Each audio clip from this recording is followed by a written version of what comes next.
सिद्धकुञ्जिकास्तोत्रम्। शिव उवाच ॐ शृणु देवी प्रवक्ष्यामि कुञ्जिकास्तोत्रमुत्तमम्। येन मन्त्रप्रभावेन चण्डे जापः शुभो भवेत्। न कवचं नार्गलं स्तोत्रं कीलकं न रहस्यकं न सूक्तं नापि ध्यानं च न न्यासो न च वार्षणम्। कुञ्जिकापाठमात्रेण दुर्गापाठफलं लभेत्। अतिगुह्यतरं देवी देवनामापि दुर्लभं। गोपनीयं प्रयत्नेन स्वयोनिरिव पार्वती।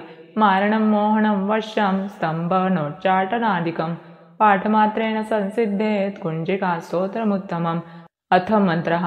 ॐ ऐं ह्रीं क्लीं चामुण्डाय विच्चे। ॐ ग्लौं हुं क्लीं जूं सः ज्वालय ज्वालय ज्वल ज्वल प्रज्वल प्रज्वल। ऐं ह्रीं क्लीं चामुण्डाय विच्चे ज्वल हं सं लं क्षं फट् स्वाहा इति मन्त्रः। नमस्ते रुद्ररूपिण्यै नमस्ते मधुमर्दिनि नमः कैटभारिण्यै नमस्ते महिषार्दिनि नमस्ते शुम्भहन्त्र्यै च निशुम्भासुरघातिनि। जाग्रतं हि महादेवी जप सिद्धं कुरुष्व मे। ऐङ्कारी सृष्टिरूपाय अरिङ्कारी प्रतिपालिका क्लीङ्कारी कामरूपिण्यै बीजरूपे नमोऽस्तुते। चामुण्डा चण्डघाती च यैकारी वरदायिनि विच्चे चाभयदा नित्यं नमस्ते मन्त्ररूपिणि। धां धीं धूं दुर्जटया पत्नीं वां बीं बूं वागधीश्वरी। क्रां क्रीं क्रूं कालिका देवी शां शीं शुं मे शुभं कुरु।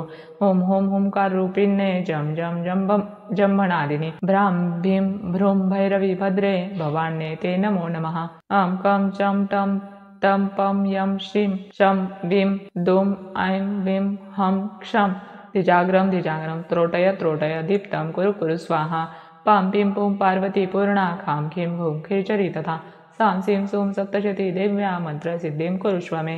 इदं तु कुञ्जिकास्तोत्रं मन्त्रजागर्ति हेतवे अभक्तर्नैव दातव्यं गोपितं रक्ष पार्वती। यस्तु कुञ्जिकया देवी हीनं सप्तशती पठेत् न तस्य जायते सिद्धिररण्ये रोदनं यथा। इति श्रीरुद्रयामले गौरीतन्त्रे शिवपार्वतीसंवादे कुञ्जिकास्तोत्रं सम्पूर्णम्।